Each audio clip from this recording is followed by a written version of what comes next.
Jaz bom rekel tako, da je vedno lepo, pa mislim, da vedno je težje biti priznan doma, kot pa kje v tujini. In zato mislim, da tako priznanje pomeni še več, kot pa če bi ga prijel kje druge. Rešili smo nekaj, kar do zdaj noben bo še ni uspelo in tudi, da je to priznano v Sloveniji, mi zelo pomeni.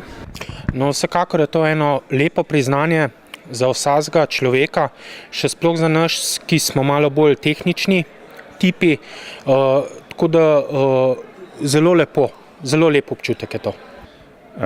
Moji občutki so zelo pozitivni. Takle dan nam, razvojnikom, veliko pomeni, ker predstavlja neko pozitivno priznanje za naše delo. Ja, vsekakor se počutim zelo srečen, počaščen in veliko čast mi je, namreč take priznanje nam dajo vsekakor dodatno spodbudo, nas potrjujejo, da smo na pravi poti in nam dajo novega elana za nove raziskave. Zelo smo veseli, ker to pomeni priznanje za naše minulo delo. Zame kot osebno pa zato, ker je to prva inovacija, ki ima zadaj tudi patent. Torej mednarodna inovacija, skratka. No, treba je povedati, da vsako priznanje godi, ne? In ravno tako to priznanje tudi godi. Vsa priznanja so neka nagrada, nematerialna nagrada za delo, ki je že bilo opravljeno, hkrati pa to tudi ena velika obveza za naprej.